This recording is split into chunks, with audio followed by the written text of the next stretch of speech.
जैसे बरसात में मेढक पैदा लेते हैं, उस तरह से चुनाव में कैंडिडेट पैदा लेते हैं। एक बटन कोई भी दबेगा, वोट मेरे पास ही आएगी।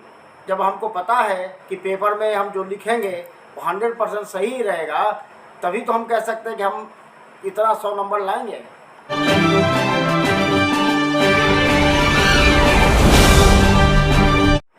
अपना परिचय दीजिएगा।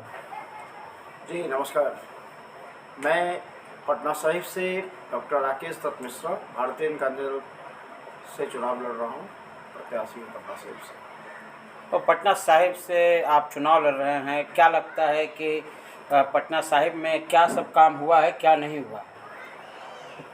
पटना साहिब में सबसे बड़ी बात है क्या काम हुआ है, ये पूछने वाली बात है।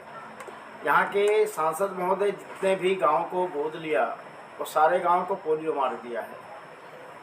पटना साहिब में पर्यटन का बहुत स्कोप था, लेकिन 35 सालों से एक ही पार्टी के सांसद रहते हुए पटना साहिब के लगभग अधिकतर विधानसभा में विधायक भी भाजपा के ही हैं, उसके बावजूद यहाँ विकास नाम की चीज़ नहीं हुई है।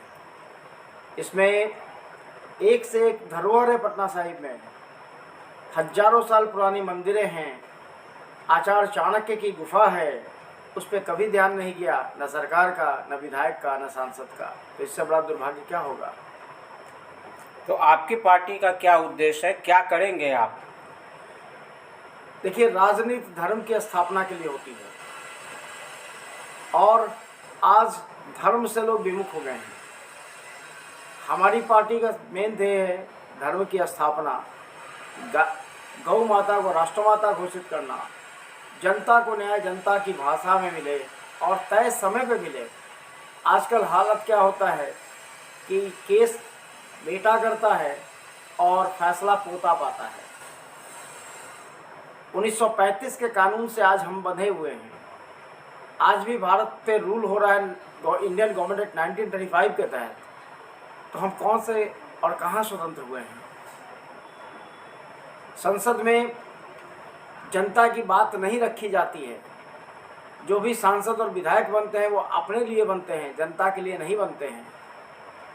जनता को चाहिए वैसा व्यक्ति जो जनता के बीच का हो, न कि करोड़पति अरबपति पूंजीपति को बुला देंगे तो आपसे बात भी नहीं करेगा, मिलना दूर है। तो क्या फ़ायदा हुआ वैसा प्रतिनिधि देने का। प्रतिनिधि का मतलब होता है आपके बदले मैं बात करूं, एडवोकेसी करना। तो वर्तमान सांसद क्या इस में खड़े उतरते हैं? कांग्रेस के तरफ से भी जो खड़े हैं मीरा कुमार जी के लड़के अंशुल जी, क्या कहेंगे आप? पैराशूट कैंडिडेट हैं। आज तक कभी पटना के जनता ने देखा है क्या? अचानक से कोई प्रकट हो जाता है चुनाव के समय। जैसे बरसात में मेढक पैदा लेते हैं, उस तरह से चुनाव में कैंडिडेट पैदा लेते हैं। एक भी कैंडिडेट, जितने भी कैंडिडेट हैं वो बता दें कि अपने क्षेत्र के लिए उन्होंने किया क्या है। मैं न सांसद हूं न विधायक हूं, उसके बावजूद जितना कार्य मैंने किया अभी तक वो इन लोगों के सामने बहुत ज़्यादा है। क्या काम किया है आपने आज तक? चाणक्य गुफा को पर्यटन स्थल पर लाने के लिए मैंने आंदोलन किए।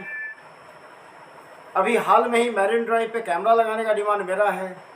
हलाल, जो सबसे बड़ी भारत के लिए एक खतरा पैदा हो रही है, हलाल इकोनॉमी, उस पर कंट्रोल करने के लिए मैंने कार्य किया है।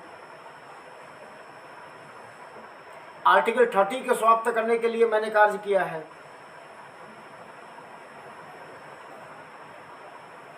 बीजेपी जो कह रही है कि 400 से इस बार पार, तो आपको क्या लगता है? ये ओवर कॉन्फिडेंस है या फिर पूरा का पूरा मैनिपुलेशन है?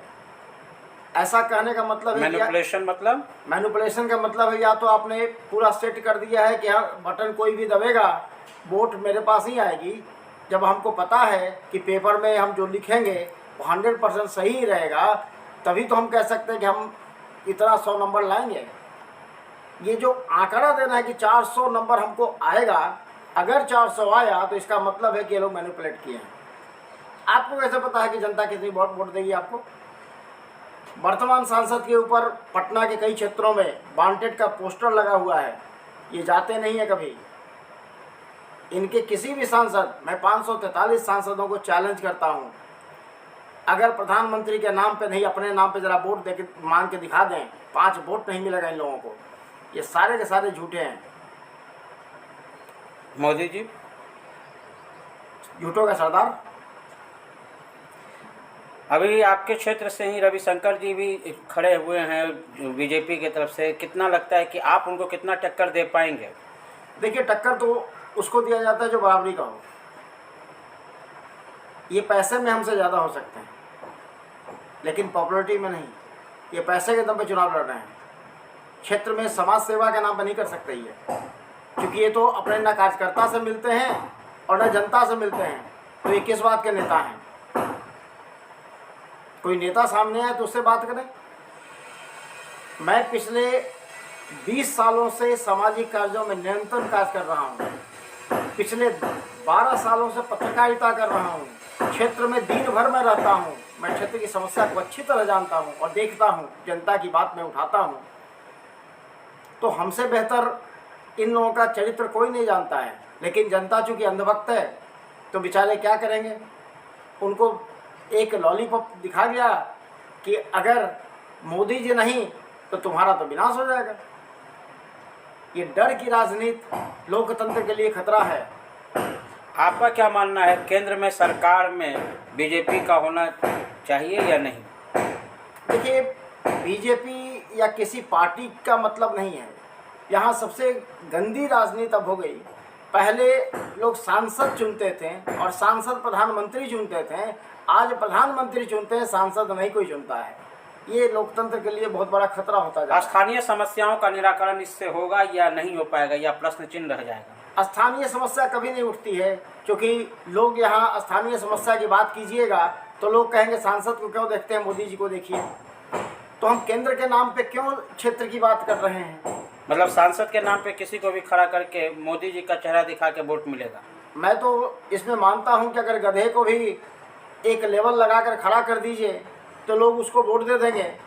आदमी रहे या मत रहे, गधे भी यहाँ से जीत जाएंगे, क्योंकि एक कम्युनिटी का लेवल लगा हुआ है।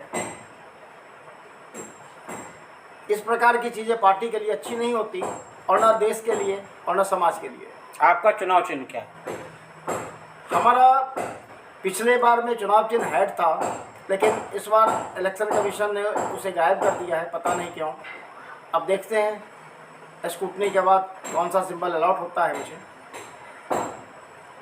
वीडियो को लाइक करें, शेयर करें, सब्सक्राइब करें और तमाम तरह की खबरों से जुड़ने के लिए बेल आइकन को ज़रूर दबाएं। धन्यवाद।